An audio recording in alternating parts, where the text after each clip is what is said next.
Nako, ito na.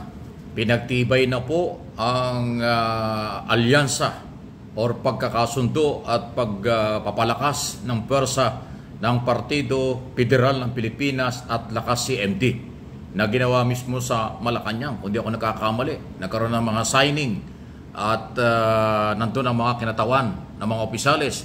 Nandun si Pangulong Marcos, Speaker Martin Romualdez, Senador Bong Revilla at iba pang mga opisyalis ng dalawang partido. At pakinggan po ninyo ang mensahe at paliwanag ng Pangulo kung ano ang kabutihan nitong agreement na ito o dalawang partidong pinagsama. Ano? Masaya sila.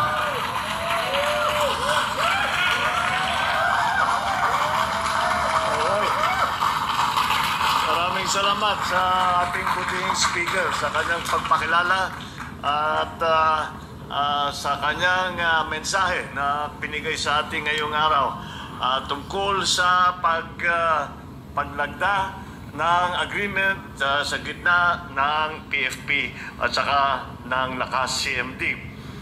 We'd like to greet also former President Gloria Macapagal Arroyo ng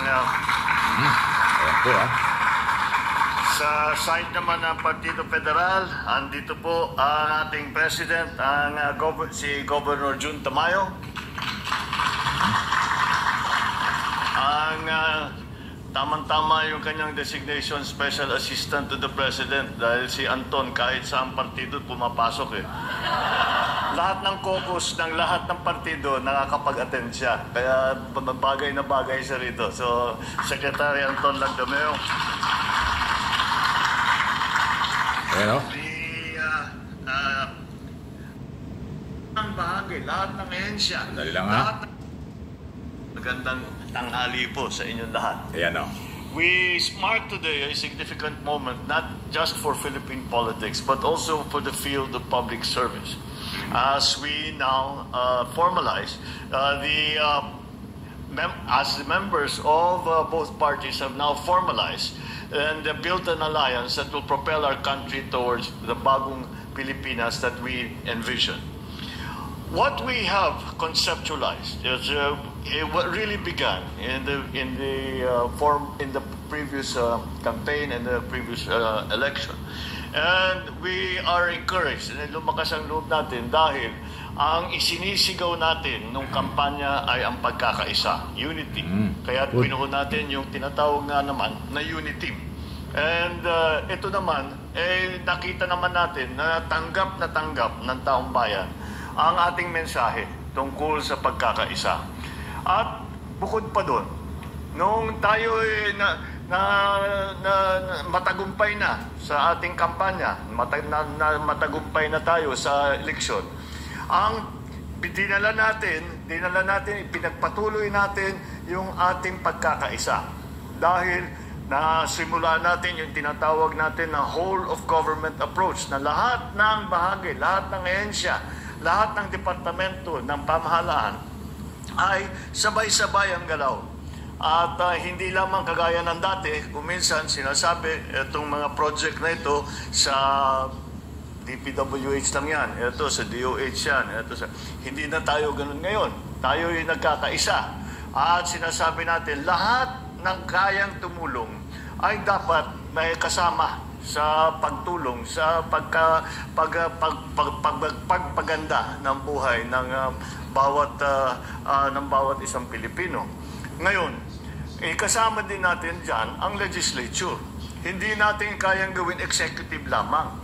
Dahil ang ginawa natin, what we are talking about here was transformative politics. We are transforming.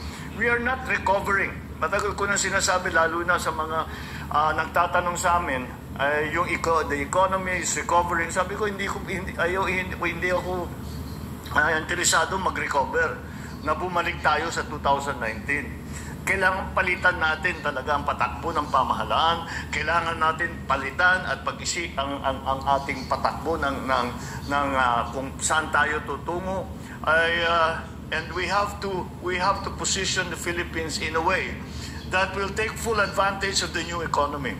And to do that, we have to make some very very fundamental structural and policy changes. We cannot do those policy changes without the support of the legislature. Legislative support for any policy is absolutely necessary.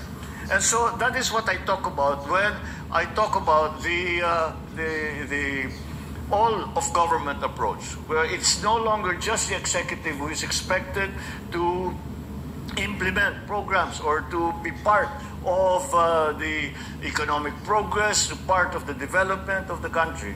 But we also need the legislative support that will allow us to execute these policy changes that we are seeing right now. At kaya naman, malakas ang loob natin na balik-balikan ang ating konsepto ng pagkakaisa.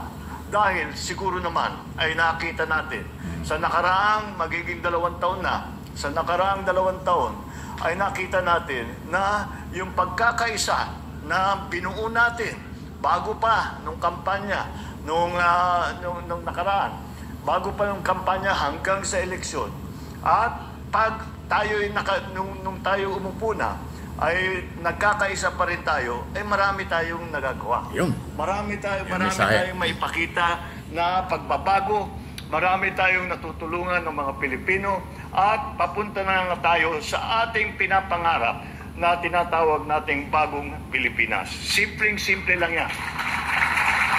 Ayun, napakalinaw po ng mensahe ng ating Pangulo. Yan po sa harap ng mga bagong opisyal, tauhan, mga member ng Partido Federal ng Pilipinas at Lakas CMD. Yung alliance signing, pinagtibay po nila. At idinidiin yung pagkakaisa. Nagbunga yung pagkakaisa from day one, dapat ituloy-tuloy, magdadalawang taon na. So sana ay maramdaman ito at makita rin ng mga hanggang ngayon hindi makamove on. At hanggang ngayon ay ang dating ay laging matindi mga batikos at hindi sumusuporta sa gobyerno. Mabuti pa yung mga lehitimong oposisyon na dilawan-piklawan, nakakaintindi sa programa at policy ng ating gobyerno ngayon.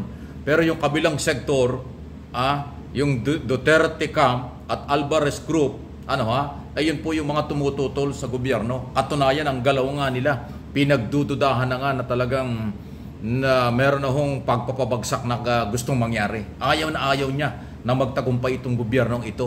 Pinipilit nilang siraan, lalo na ang kanilang mga speaker sa mga rally, ng kanilang mga vlogger nakakampi, ay patuloy pong sinisira ang gobyerno. Samantalang ang sinasabi ng Pangulo, tama naman yan. Ang tuwid at tamang direksyon ng gobyerno at kauunlad ng bayan ay pagkakaisa. So, total, 4 na taon na lang. Presidential election na, siguro dapat magtulong-tulong na lang.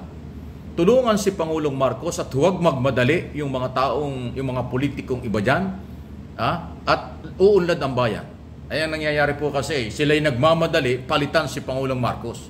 Yung iba nagmamadali para sa pakikiisa sa Pangulo para pagandahin ang bansa. Yung ibang sektor naman na mayroong political interest lamang, nagmamadali na bumalik sa power. Saan tayo susuporta? Natural. Doon tayo sa totoong pagmamalasakit, yung pag-unlad, pagkakaisa sa pag-unlad, pagkakaisa sa katahimikan. Huwag kayong makiisa, huwag tayong sumama doon sa mga ang plano at ginagawa ay pagpapalit ng administrasyon na wala sa lugar. Ayan, matuto na tayo. Congratulations dito sa bagong partido o 2 partidong pinag-isa na. Kumbaga ikinasal na. Meron ng signing Lakas CMD, na Senador Revilla at saka Romualdez at yung grupo ng partido mismo ng Pangulo. Partido Federal ng Pilipinas na naging behikulo ng pagkapanalo ng 2022 Presidential National Election.